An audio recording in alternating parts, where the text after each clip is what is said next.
చర్చలో అయినా దానికి ఒక పునాది ఉండాలి. హెల్త్ సర్వే అన్నారు, ఓకే హెల్త్ సర్వే గురించి మాట్లాడదాం.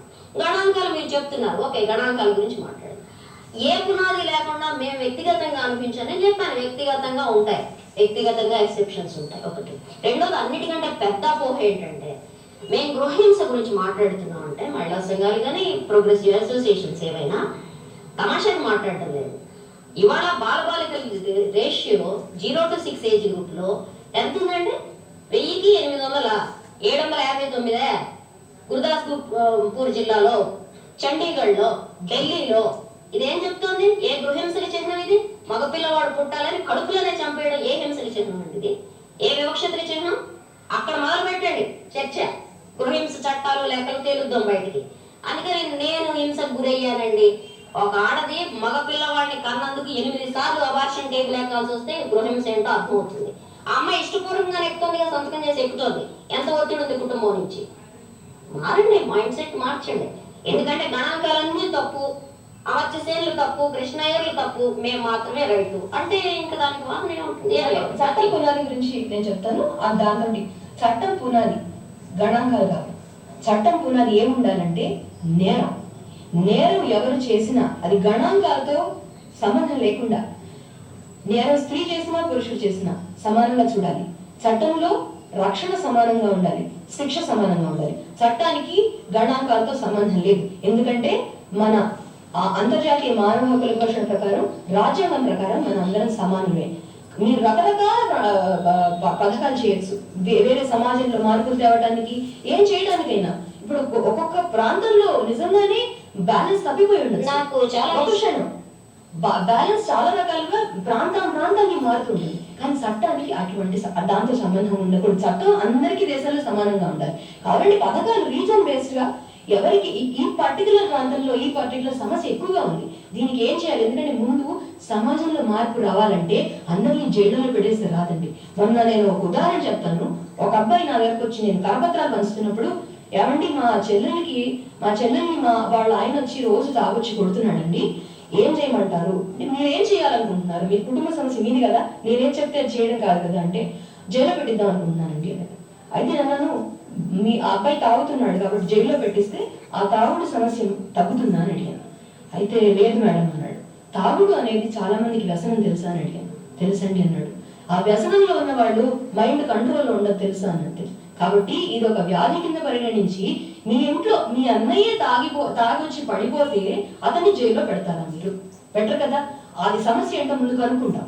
సో గృహహింస కూడా చాలా కారణాల వల్ల, కొన్ని మానసిక సమస్యల వల్ల జరుగుతాయి, కొన్ని వ్యసనాల వల్ల జరుగుతాయి, కొన్ని క్రిమినల్ మైండ్ వల్ల జరుగుతాయి. ఈ క్రిమినల్ మైండ్ వల్ల జరిగే వాటిని తప్పకుండానండి చట్టాల ద్వారా మనం అరికట్టాలి. కారణాలు ఏమైనా, బాధితులు ఎవరైనా సరే సమాన చట్టాలు. రాజ్యాంగ చట్టం గురించి మాట్లాడటం, రాజ్యాంగం చట్టం గురించి చాలా విచిత్రమైన వాదనలు వింటున్నాను నేను ఇక్కడ. రాజ్యాంగంలో లింగ, కుల, మత, ప్రాంతీయ వివక్షత లేకుండా అందరూ సమానం అనేది ప్రాథమిక హక్కు. ఈ హక్కు అమలు కాకపోవడానికి ఉండే అనేక సామాజిక అసమానతల్ని, గణాంకాలని పరిగణలోకి తీసుకునే ఆ సమానతని ఎన్ష్యూర్ చేయడం కోసం, సమానతని గ్యారంటీ చేయడం కోసం చట్టాలు వస్తాయి.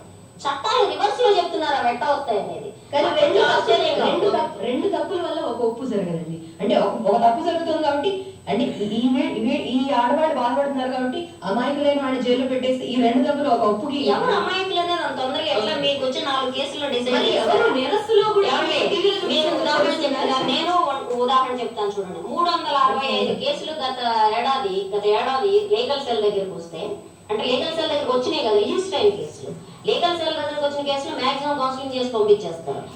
ఇందులో శిక్ష పడి ఏంటంటారు, ఈ ఆల్మోస్ట్ చావుకి దగ్గరైనా లేక చనిపోయిన కేసులు 365 కేవలం హైదరాబాద్ సిటీలో ఒక లీగల్ సెల్ దగ్గరకు వచ్చినాయి. దీంట్లో శిక్ష పడి ఏంటంటారు, ప్రూవ్డ్ క్రైమ్ కింద. ఇది శిక్షతో సమానం కాదండి. మీరు శిక్ష అనేది ఏళ్ల తరబడి ప్రాసిక్యూషన్ అయ్యాక వస్తుంది. నేరం చేసినందుకు నేను ఇంకో విషయం చెప్తున్నా చూడండి. నేరం చేసినందుకు శిక్ష సమానంగా ఉండాలని ఆవిడ అంటున్నారు. నేను ఇంకో విషయం చెప్తా, ఆవిడకి తెలియదు. నానావతి కేసు అని చెప్పి ఒక ఫేమస్ కేసు ఉంది, ఒక జడ్జిమెంట్ కూడా ఉంది. నానావతి అనే ఆయన భార్య వేరే వాళ్ళతో సంబంధంలో ఉండగా చూసి ఆవేశంలో చంపేశాడు. అలాంటి పరిస్థితుల్లో మగవాడు భరించడం కష్టం కాబట్టి అతను చంపడం కరెక్టే అని చెప్పి సుప్రీంకోర్టు తీర్పిచ్చింది. వాళ్ళకి కూడా చాలా రిఫరెన్సెస్ ఇస్తారు దానికి. ఎందుకని ఇస్తారు? నేరము శిక్షలో నేరము జరిగిన సర్కమ్స్టాన్సెస్, పరిస్థితులు ఏమిటనేది పరిగణలోకి చట్టం ఎప్పుడు తీసుకుంటుంది. క్రైమ్ ని క్రైమ్ గా చూడండి, క్రైమ్ అందరికీ క్రైమే. ఒక మనిషిని చంపితే అది క్రైమ్. కానీ ఒక మనిషి ఏ పరిస్థితుల్లో చంపాడు అనటం కోసమే దానికి ప్రత్యేకమైన నిర్ధారణలు ఉంటాయి. అది పక్కన పెట్టేసి అన్ని సమానంగా చూడండి, ఎవరు నిర్ధారిస్తారు సమానంగా? మనకుండే వ్యక్తిగతమైన వ్యవహారాలు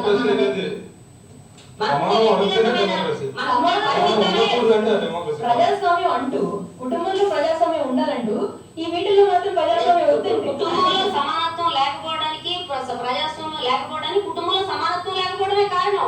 గృహహింస కారణం ఏంటంటే సమానత్వం లేకపోవడం. అది మేము చెప్తున్నాం. ఏదేమైనా కుటుంబం ఎట్లా బట్టి సాఫీగా సాగాలి అంటే మహిళలు పురుషులు ఇద్దరు కలిసి దాన్ని సక్రమంగా నడిపించాలి, బ్యాలెన్స్ గా ఉండాలి. హక్కులు గాని స్వేచ్ఛ గాని అన్ని ఇద్దరు సమానంగా పంచుకోవాలి. హక్కులు బాధ్యతలు కలిసి వస్తాయి ఇప్పుడు. Okay, thank you very much అండి శ్రేయ. ఇది వాచ్ డిస్కషన్. స్టేషన్ టు మహా టీవీ.